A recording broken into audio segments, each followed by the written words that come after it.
Primeras jornadas científicas de derecho a vivir. Ciencia DAP 2011. Nuevos enfoques sobre aborto y eutanasia. De la presentación.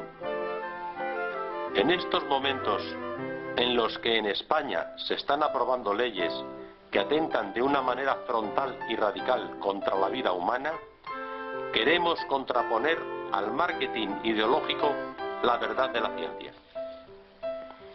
Queremos que las primeras jornadas científicas de derecho a vivir sean el comienzo de una labor de divulgación sobre temas que nos afectan tan directamente como son el aborto y la eutanasia, y que afectan a un derecho tan básico sin el cual los demás no tienen ningún sentido, el derecho a la vida. Y porque somos conscientes de la importancia de que los ciudadanos estén formados e informados, hemos elegido a expertos de primer nivel en ambos temas que nos expondrán desde un punto de vista de la excelencia científica y de una manera clara y contundente una serie de argumentos que avalen lo que hasta ahora hemos venido defendiendo. Existe una vida humana desde el momento de la concepción, con una identidad propia y una dignidad intrínseca que ha de ser defendida y respetada hasta el final. Gádor Joya, portavoz de Derecho a Vivir. Bueno, buenas. Yo creo que es casi que ya podemos empezar para no retrasarnos mucho.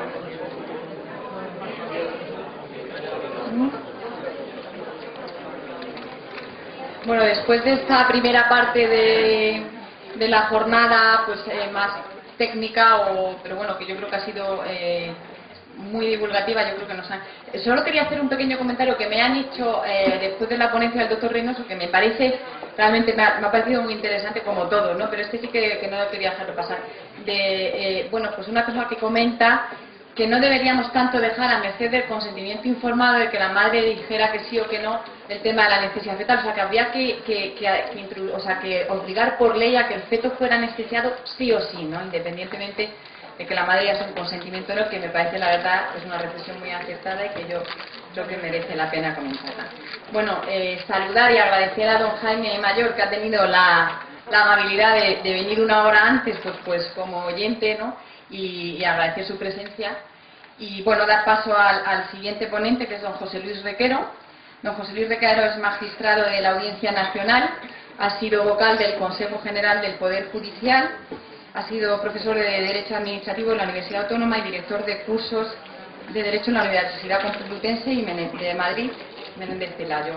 Tiene diversas publicaciones, el último libro, Asalto a la Justicia, ha sido publicado en 2009 y bueno, es colaborador en distintos diarios de tirada nacional, y él viene a hacernos un análisis un poco desde el punto de vista jurídico de bueno, lo que ha sido la ley del 85, lo que supone la ley actual, ante qué situación nos encontramos ante la posibilidad de una derogación, ante una posible derogación de esta ley. Y bueno, yo sin más le cedo la palabra a él. Buenas tardes, muchísimas gracias, don José Luis. Buenas tardes, y una vez más pues a Teoir, a Gádor, a Nacho, pues muchísimas gracias por vuestra invitación y todos. Y también, pues muchas gracias a todos ustedes por su presencia, y a todos los que nos están viendo desde internet, que se ve, por cierto, muy bien, sí, y se oye muy bien, pues y también... nos ven mucho, muchísimas gracias. Ahora a lo mejor se ha interrumpido, pero vamos, de ayer doy fe de que ayer se estaba viendo todo muy bien, ¿no? Como vamos muy mal de tiempo, o muy justo de tiempo, voy a ser lo más... ir al grano, no me voy a enrollar mucho, ¿no? Ya pactamos, 20 minutos y luego un poco de palabras, ¿no? Entonces... Miren ustedes, a mí me ha propuesto que hable de la novela del aborto en los aspectos jurídicos. Y la primera idea que yo quiero plantear aquí, retomando unas declaraciones que hizo la entonces ministra de Sanidad, cuando se promulgó esta ley, Trinidad Jiménez, vino a decir que el debate sobre la ley del aborto con la vigente ley, la del 2010, la ley de plazos, pues estaba ya finalizada. Y yo creo que es evidente que no solamente no está finalizado, sino que el debate todavía, no es decir que esté por empezar, porque ya llevamos muchos años con la legislación sobre el aborto, pero desde luego esta ley marca una nueva época plantea una serie de cuestiones que antes no se habían planteado, y yo creo que el debate es más vivo que nunca. La prueba está estas jornadas, y la prueba está que cada vez hay, en términos de sociedad civil, creo yo, más personas concienciadas sobre todo lo que significa la legislación sobre el aborto. Por tanto, primera idea, el debate no ha finalizado, todo lo contrario, nosotros estamos empeñados, yo creo que todos los que estamos a favor del derecho a la vida estamos empeñados en que este debate no se apague, no se cierre, no se silencie. Y sobre todo creo que también, aunque esto no sea muy jurídico, pero también lo comento, creo que es tarea de todos nosotros el evitar en la medida de lo posible un acostumbramiento, es decir, que forme parte de la cotidianidad de la vida de todos los días, para eso es cotidiano evidentemente, el que se practiquen abortos legales en España, que tengamos en nuestro barrio, como ocurre en mi caso, pues una clínica abortista, y desde luego eso no puede ser normal, ¿no? Yo me imagino que los vecinos yo nunca he estado en Alemania ni en Polonia, pero los vecinos de Auschwitz o de Dachau, no sé si se acostumbrarían a tener un campo de exterminio cerca de sus viviendas. Yo creo que no se puede uno acostumbrar a eso. Pues algo parecido ocurre con esta realidad donde sabemos que a diario, no sé cuántos abortos se habrán practicado hoy en Madrid, pero sabemos que a diario se está acabando con seres humanos a través de esta legislación. Luego, por otra parte, esta legislación, lo que sí que es cierto, al margen de sus vericuetos jurídicos que voy a exponer más adelante, sí que yo creo que marca, eso es cierto, un después. Hay un antes y un después con esta ley, y mientras que no cambie la legislación, que yo no sé si cambiará, lo que sí que es cierto es que estamos en una hora que sobre todo es la hora de personas como ustedes. Yo creo que es la hora del voluntariado, es la hora de la lucha por la educación en esta materia, y plantearnos un horizonte ciertamente complejo, ciertamente difícil, pero que se puede obtener buenos frutos, como es la hipótesis que yo no descarto que con una ley permisiva como la que tenemos actualmente, que continúe en vigor no se sabe cuánto tiempo, consigamos algo tan difícil pero lograble de obtener, como es una disminución del número de abortos, no por la eficacia de métodos anticonceptivos, sino porque poco a poco vayamos creando, frente a esa cultura de la muerte, una cultura de la vida, una cultura de la maternidad, para que vayamos poco a poco luchando con una educación, en definitiva, para la vida. Dicho esto, la ley del aborto actual del 2010, ¿qué es? Pues ante todo es una ley ideológica, y es una ley hecha, creo yo, que a pedir de boca de unos intereses económicos, como es el interés de la industria abortista, de las clínicas abortistas. Muy brevemente, cuando digo que es una ley ideológica, quiero decir que satisface uno de los postulados que siempre ha defendido el feminismo radical o de género. El feminismo radical no estuvo nunca contento con la ley del año 85, consideraban que la ley del año 85 en sí era una humillación para la mujer, puesto que la mujer tenía que dar razones, tenía que explicar, tenía que justificar por qué abortar, al menos con la ley en la mano. Lo hemos visto como desde el año 85 hasta nuestros días se ha vivido en la impunidad, se ha incumplido sistemáticamente esa ley, que todos los controles que se preveían que se tenían que dar, todos los pasos que se tenían que dar para un aborto legal, de hecho, no se daban, y todos hemos sabido que a través de la llamada indicación terapéutica, que ha supuesto el 97% de los abortos, hemos estado viviendo una situación equivalente a la del aborto libre. Bueno, pues el feminismo consideraba que aún así, con todo, no dejaba de ser una ley que en sí misma humillaba a la mujer, puesto que, repito, el abortar no dependía enteramente de su autonomía, de su estricta decisión, sino que por el contrario, insisto, tenía que razonar, tenía que explicar, al menos formalmente, por qué daba ese paso. Con lo cual, la ley del aborto vigente como un sistema de plazos, donde no hay que dar ninguna explicación, donde no hay que dar ninguna razón, porque sí satisface, como digo, uno de esos postulados del feminismo radical. Y luego me he referido a un interés económico, y eso a nadie se lo esconde, lo que significa la industria hoy día del aborto, el negocio del aborto libre en España, y como todos ustedes saben, el desencadenante o la coartada para dar el paso a la vigente ley del aborto fue el que por fin ciertos tribunales ciertos jueces de instrucción empezaron a investigar la actuación de determinadas clínicas abortistas. Eso se saldó con el encarcelamiento a título de prisión provisional de algunos de esos responsables de estas clínicas abortistas, y fue eso lo que motivó en definitiva que el sector llamase a la puerta del gobierno, el Ministerio de Sanidad, entonces ministro Bernat Soria, ministro de Justicia, entonces el ínclito Fernández Bermejo, para que se diese el paso a una legislación liberalizadora que garantizase esa impunidad. Es decir, que lo que se estaba haciendo hasta ese momento, repito, en la impunidad, se hiciese ya con el respaldo de la legislación. Y por tanto, esas han sido las dos ideas fundamentales que han motivado esta ley. Y luego, a continuación, como carga de profundidad ideológica, es el cambio por completo en la manera de concebir el aborto legal. Es decir, no concebirlo como algo que supone un trauma para la mujer, que tiene en determinadas circunstancias dramáticas que verse abocada a dar ese paso trágico, sino comprenderlo como algo ligado a un ejercicio de la tutela de su salud. Por eso que en la vigente ley del aborto, si ustedes buscan, para nada van a encontrar la palabra aborto, solamente se habla de la salud reproductiva y sexual, que es la marca con la que hoy día se reviste en definitiva lo que es un aborto.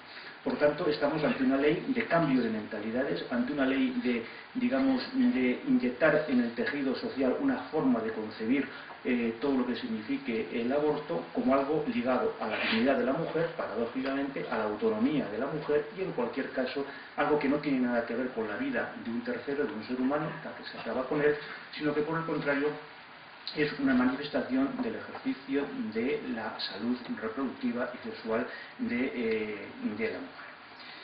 La gran pregunta que plantea esta norma es si es conforme a la Constitución. Yo, cuando me preguntan si esta norma es conforme a la Constitución, esta u otras normas que están hoy día pendientes de la resolución del Tribunal Constitucional, pues la verdad sea dicha que sufro cierto ataque de melancolía, porque pues, yo al día de la fecha no sé lo que es constitucional o no en España. Es decir, es algo tan sumamente plastemiloso, es algo de arcilla, donde, bueno, pues en función de cómo vayan las cosas, de cuál sea la mayoría que en cada momento compone el Tribunal Constitucional, pues puede ser o no ser conforme a la Constitución. Desde luego, si cogemos la doctrina del Tribunal Constitucional, al menos en la sentencia que declaró constitucional la ley del aborto del 25, hay que concluir que es contrario a la Constitución. El Constitucional fue muy claro y dijo que el sacrificio de un no nacido sería compatible con la Constitución siempre que el Estado sustituyese la tutela penal por otro tipo de tutela que fuese igual de eficaz. Es decir, el Tribunal Constitucional dijo que el Estado tenía la obligación de proteger la vida del no nacido, que la vida del no nacido es la vida de un ser humano, es una vida de un ser humano que el Estado tiene el deber de proteger, tiene el deber de defender, solo que el Estado es libre de elegir el instrumento de esa protección. Puede ser un instrumento penal o puede ser no un instrumento penal. Por eso, la ley del 85 de despenalización en determinados supuestos, en definitiva, lo que venía a decir es que en tres supuestos trágicos, en tres supuestos de manifiesta tensión entre los intereses de la madre y los intereses del no nacido, el Estado podía renunciar a que esos abortos sean perseguidos penalmente, o dicho de otra manera, el Estado podía renunciar a su protección penal si es que ese hueco que deja la protección penal, que se prescinde de ella, se sustituye por otra forma de protección. Bueno, eso muchas veces lo he dicho, teóricamente puedes compartirse, porque el Tribunal Constitucional no dijo que la despenalización equivaliese a una postura proabortista. Lo que el Tribunal Constitucional contempló fue un barajar diferentes instrumentos de protección de la vida humana. Lamentablemente hemos visto que cuando se renuncia al instrumento penal, eso se ha saldado al final en un cambio de mentalidad. No en una concepción del aborto como un delito que en determinados supuestos excepcionales es constitutivo de una excepción de responsabilidad penal, sino por el contrario, poco a poco se ha ido convirtiendo en un derecho, y ya vemos que actualmente hemos degenerado en considerarlo nada más y nada menos como una manifestación de la dignidad de la mujer y contemplarlo, en definitiva, como algo ligado simplemente a un aspecto sanitario de salud de la mujer que aborta, ¿no? Por lo tanto, el Tribunal Constitucional dijo en su sentencia que no cabía el aborto, digamos, sin dar explicaciones, sin dar razones, el aborto basado en la simple voluntad de la mujer, sino que tenía que acreditarse realmente una situación de tensión, una situación de contraposición de intereses, y por tanto en esas circunstancias excepcionalísimas es cuando quedaría justificado que el Estado renunciase a la tutela penal. Ya hemos visto que con la nueva ley del aborto ese planteamiento salta por los aires y, como he dicho antes, estamos ya en el terreno del ejercicio de un derecho ligado a la salud de la mujer. ¿Con esa doctrina esta sentencia sería conforme a la Constitución? Pues creo que no, no sería conforme a la Constitución. ¿El Tribunal Constitucional va a declarar que es contraria a la Constitución?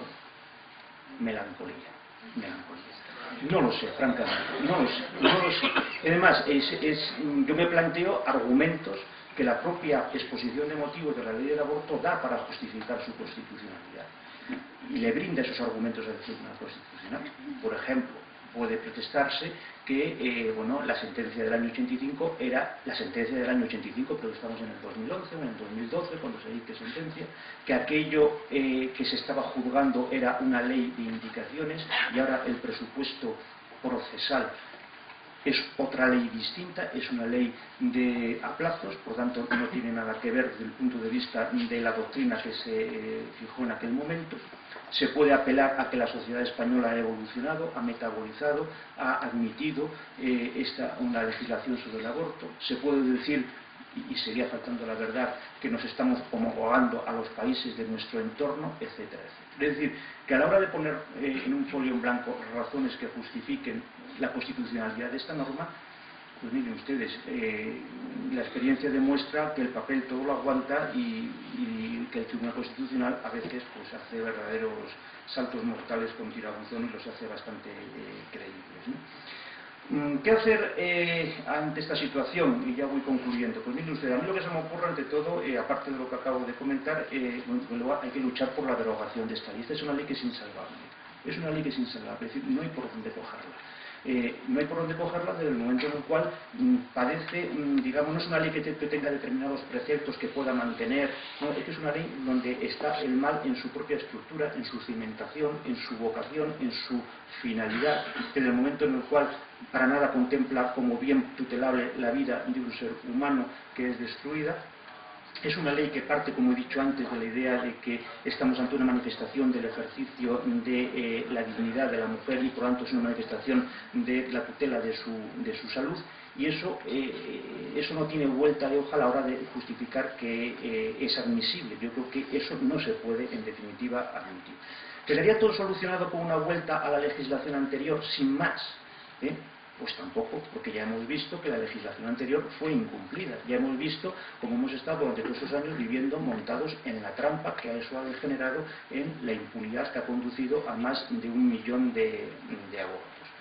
Aparte de todo eso, también hay que ser realista, que en el caso de que España volviese, en la hipótesis de que volviese, no ya la ley anterior, sino que volviese incluso a la situación anterior a la ley del 85, tendríamos un panorama internacional donde en toda Europa la regla general, salvo Malta, creo que recordar que es, y Irlanda, está despenalizado el aborto, es decir, que se produciría el fenómeno del turismo abortivo a la inversa, ¿no? Por lo tanto, una derogación de la actual ley, a mi modo de ver, no basta. Por una razón, además, añadida, o por varias razones añadidas, porque el mal no está en sí mismo en la ley, que lo está, sino que el mal está fundamentalmente en una sociedad que desgraciadamente ha trivializado las relaciones sexuales, donde el aborto es el peaje que está dispuesto a pagar nuestra sociedad para seguir manteniendo esa trivialización de las relaciones sexuales, donde un embarazo es un accidente que se puede eliminar o que es una consecuencia desagradable que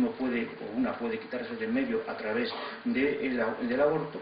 Y por tanto estamos ante una situación donde el mal está en la sociedad y ese mal que está en la sociedad contagia a la legislación, sin perjuicio de que la legislación también se emplee como un instrumento para modelar la sociedad.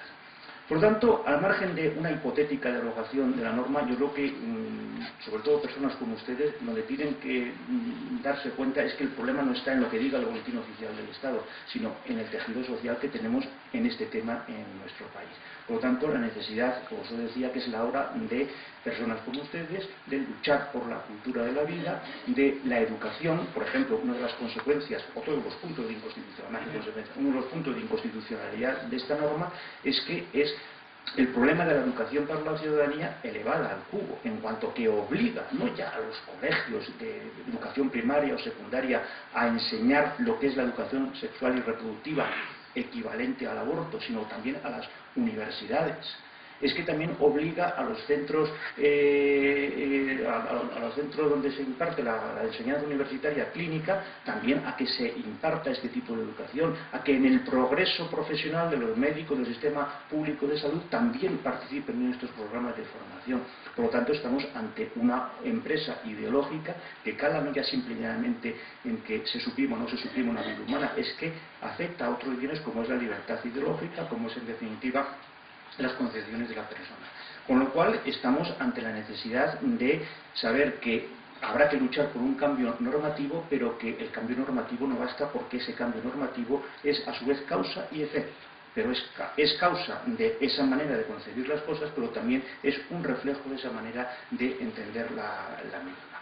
Por otra parte, evidentemente, si se diese el paso bien sea porque el Tribunal Constitucional, melancolía, la declara inconstitucional, o bien sea porque se deroga finalmente esta ley, bueno, pues se nos plantearía qué hacemos. ¿Qué hacemos entonces? ¿Volvemos sin más a la ley del año 85? Hombre, yo creo que de la ley del año 85 hay aspectos que también no es que sean insalvables, es que no se pueden admitir porque ya sabemos a qué conducido. Por ejemplo, el tema del aborto terapéutico puede reconducirse a los extremos donde simple y llanamente estemos ante el ejercicio de la autonomía del paciente en el hipotético caso de realmente de conflictos.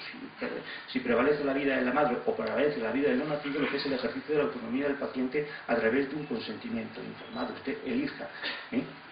Pero fuera de eso, que implica un porcentaje mínimo, por no decir insignificante, de supuestos, lo que habría que reconsiderar necesariamente y dar el paso a su eliminación es la indicación terapéutica sobre el grave peligro para la afectación psíquica de la madre.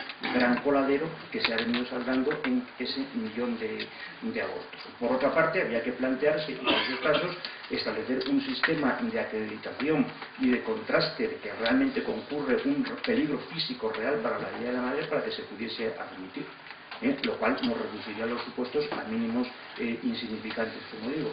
O bien, por otra parte, tenemos el caso del aborto ético o del aborto eugenésico, donde sabemos que los supuestos son mucho más reducidos en el caso del aborto ético, mucho mayores en el caso del aborto eugenésico, pero ahí es donde habría, a su vez, que, creo yo, introducir una serie de previsiones legales de fomento de la adopción, en el sentido de decir, como hacen otras legislaciones, la vida del no nacido es un bien que interesa a la sociedad, la vida del no nacido es un bien que interesa, por tanto, preservar. Usted, señora de familia, no quiere hacerse cargo de un hipotético hijo que vaya a nacer con determinada malformación, el Estado se ocupa de sus tutelas, de acogerlo, y ya le buscará, en definitiva, una familia que pueda ocuparse del mismo. Y luego, por otra parte, en esa hipotética normativa que sustituyese la vigente del aborto, pues habría que elaborarla, creo yo, en términos positivos, no simplemente de penalización, repenalización, condena, no solamente eliminando los supuestos que he dicho yo ahora, sino también, a su vez, estableciendo una serie de medidas positivas de asesoramiento a la mujer, en este caso, en este tipo de circunstancias. Concluyo. Me dejo muchas cosas, pero concluyo ya. Estamos, creo yo, en una carrera de fondo, ni mucho menos el panorama tiene pinta de pintar bien, todo lo contrario. Estamos ante una crisis de mentalidad planetaria en este tema. Desgraciadamente, es más la legislación pro aborto que la legislación que preserva la vida del no nacido en el contexto de los países civilizados. Hay que reconstruir, por tanto, esa cultura de la vida. Hay que ser conscientes, vuelvo a insistir, que el legislador no tiene la varita mágica, pero tiene un instrumento muy importante como es el Boletín Oficial del Estado, que, repito, es causa y también es efecto. Y sobre todo, creo yo que es necesario ir poco a poco centrando el peso de todo este debate, no solamente ya, y eso es evidente, en la vida que se destruye, en la vida del no nacido, sino fundamentalmente en la mujer. Yo personalmente considero que esta legislación del aborto y sobre todo la actitud del feminismo radical, ya lo he dicho en alguna ocasión y lo vuelvo a repetir ahora, es la segunda marca del machismo. Es decir, el feminismo radical es en realidad el machismo encubierto. Es la gran estafa hacia las mujeres el feminismo radical.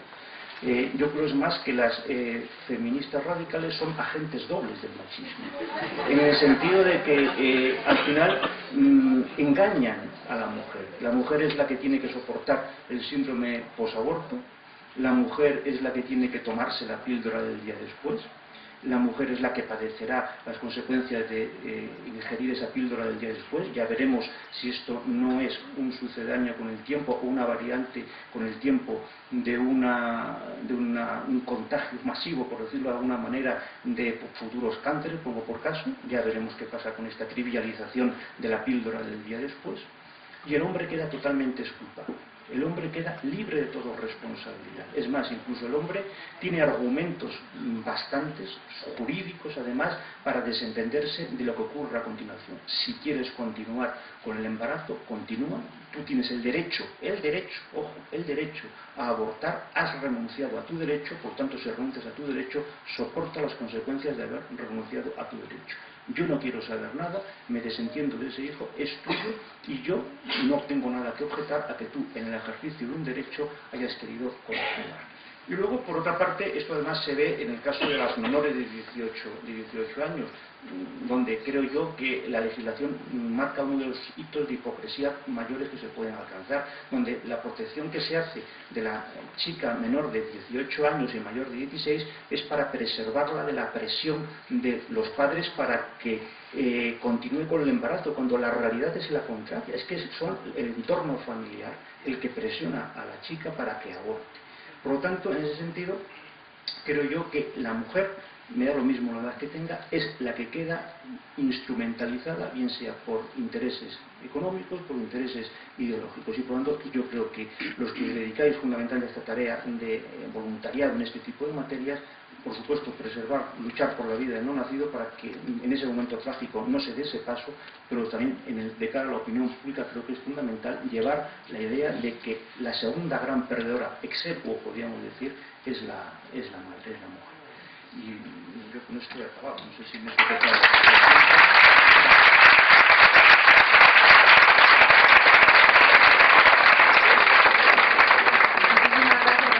Como siempre tan claro. Yo, antes de darle paso a un par de preguntas, le quería hacer una... se decía que era necesaria una nueva ley porque la ley anterior lo que generaba era mucha inseguridad jurídica. ¿Eso es cierto, primero? Y segundo, ¿la nueva da más seguridad jurídica a los médicos, a las mujeres? Bueno, vamos a ver, me deja muchas cosas, evidentemente. Como hay una mesa, contamos, el siguiente interviniente va a hablar sobre el tema de la objeción de conciencia, eso es un tema del que se puede hablar largo y tendido, ¿no? Vamos a ver, ¿qué es la seguridad jurídica? La certeza de las consecuencias en derecho de mis actos. Si un atracador comete un atraco y es perseguido por la policía y llevado ante los tribunales, no puede decir que tiene inseguridad jurídica, porque le han pillado. Diga, es que eso es una consecuencia del Estado de Derecho. Por lo tanto, la situación anterior, sobre todo con las clínicas abortistas, cuando eran llevadas ante los tribunales, no pueden decir que estabas en la inseguridad jurídica.